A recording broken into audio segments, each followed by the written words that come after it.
¿Cómo están, amigos? Acá estamos otra vez en el curso del Imperio para un nuevo video. En este caso vamos a hablar de la cultura egipcia y más precisamente del culto a los muertos que tenía esta cultura egipcia tan maravillosa, tan variada y tan compleja. Vamos a ver que el culto de los muertos es algo que en la mayoría de los casos conocemos, ¿no? Porque hemos visto películas, documentales, las momias que vuelven a la vida, etc. Hoy vamos a tratar de ser lo más rigurosos posibles con esto, así que bueno, vamos a ver qué podemos decir de el culto a los muertos en la cultura egipcia.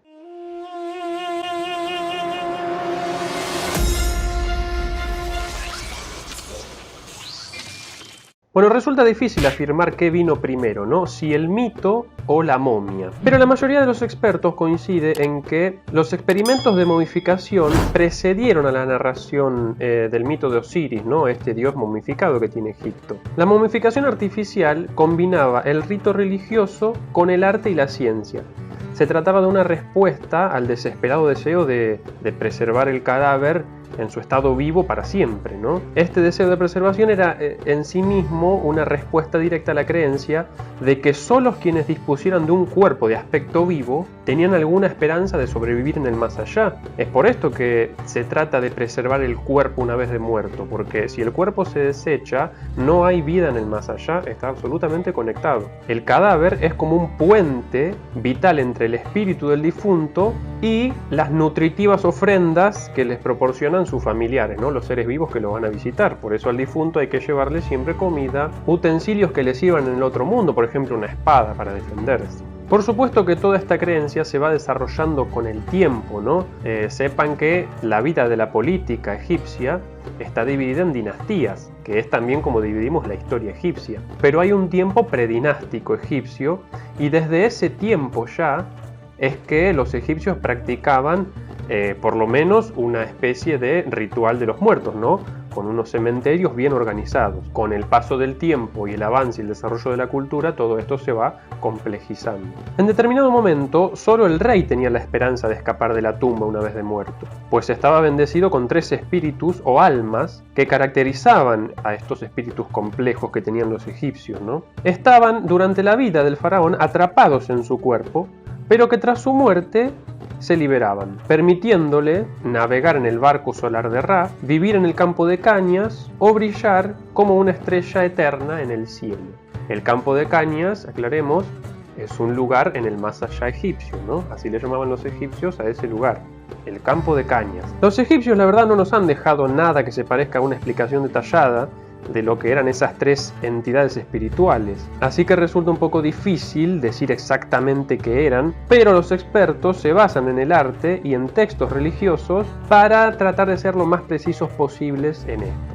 Esos 3 espíritus son el Ba, que es un espíritu activo que encarna el alma, o también la personalidad del difunto. Está representado con un pájaro, pero que tiene cabeza humana.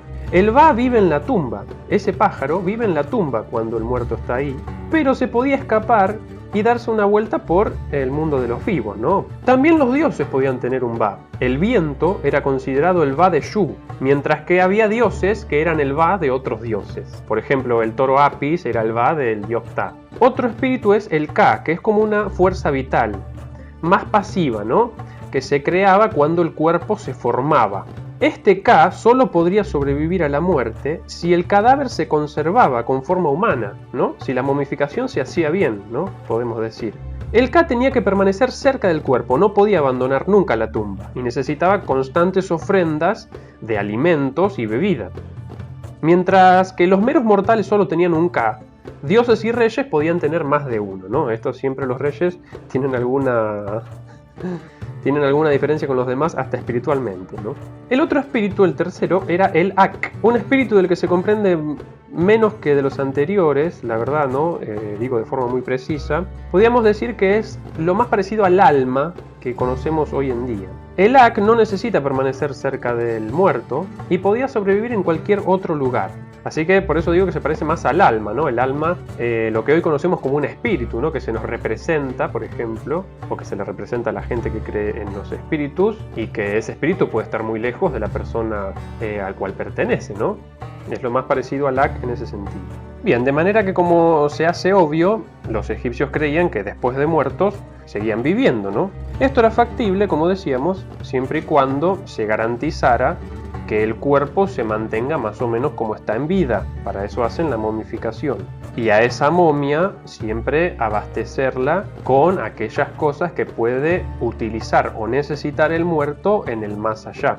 Los que se encargaban de momificar a las personas eran los sacerdotes, ¿sí? No cualquier persona. ¿Qué hacían estos sacerdotes con el muerto? Retiraban el cerebro, los pulmones, el hígado y el estómago, que depositaban en unos vasos denominados canopes. Cada uno de estos vasos estaba protegido por un dios diferente. Los 4 eran hijos del gran dios Horus. Estos vasos o estas vasijas tenían una forma de vasija común, pero tenían en su tapa la cabeza del dios. Amset era uno, con cabeza de hombre, donde se ponía el estómago y el intestino grueso. Bajo el cuidado de Ep se ponía los intestinos delgados. Ep tenía cabeza de simio. Tuamutef, el que tenía cabeza de chacal, protegía el corazón y los pulmones, mientras que Quebesenuf, con cabeza de halcón, guardaba el hígado y la vesícula. Estos nombres los estaba leyendo por si se escuchaba raro, porque la verdad es que no me los acuerdo de memoria, por supuesto. Bien, ahora pasaremos a contar la parte en la que el cuerpo se dejaba durante 70 días en un baño de sal o de natrón. Esto se hacía después de llenar el cuerpo con hierbas aromáticas o especias para, por ejemplo, dejarle forma a la nariz, ¿no? Forma de nariz a la nariz. Porque después de extraer el cerebro, la nariz quedaba un poco sentida, ¿no? ¿Cuál era la forma de extraer el cerebro? Lo que hacían era meter ganchos al rojo vivo por la nariz, revolver el cerebro y el cerebro caía todo deshecho por la nariz. ¿Por qué hacían esto los egipcios? Porque ellos no sabían para qué servía el cerebro. Es decir, pensaban que se pensaba con el corazón. Entonces el cerebro cumplía una función desconocida, por lo tanto se lo desechaba. Bien, después de todos esos días en sal, el cuerpo quedaba reseco y estaba listo para ser vendado. Entre las vendas se iban colocando perfumes y amuletos, sobre todo escarabajos. El escarabajo era una de las formas del dios Kepri, ¿no? Que era el dios del renacer, ¿no? De la nueva vida, de la inmortalidad. Cada venda llevaba escrita una oración mágica que la identificaba con una divinidad protectora. Fíjense que no era vendar el cuerpo y nada más, ¿no? Esto es un ritual muy complejo y muy largo. El cuidado físico era fundamental, por eso es que las vendas iban adornadas o escritas con palabras mágicas de divinidades protectoras. Se recurría mucho a la magia, fíjense la importancia de la magia en este ritual. En este momento también se hace un ritual de apertura de la boca que dura varios días. Esto se hace para que el difunto pueda comer en el más allá, y también hay un ritual de apertura de los ojos que también dura varios días y que se hace para que el difunto pueda ver. Todos estos rituales tenían como fin la preparación completa para que el difunto atraviese la Duat o el mundo subterráneo y pueda superar el juicio de Osiris antes de acceder a la vida en el más allá. Este juicio consistía en pesar su corazón, ¿no? El órgano más importante para los egipcios es el corazón. Por lo tanto, en el juicio con el dios Osiris, el corazón se pesa en contra de la pluma de la diosa Maat, que es la diosa de la verdad. La pluma de Maat tiene que pesar más para que el difunto pueda pasar.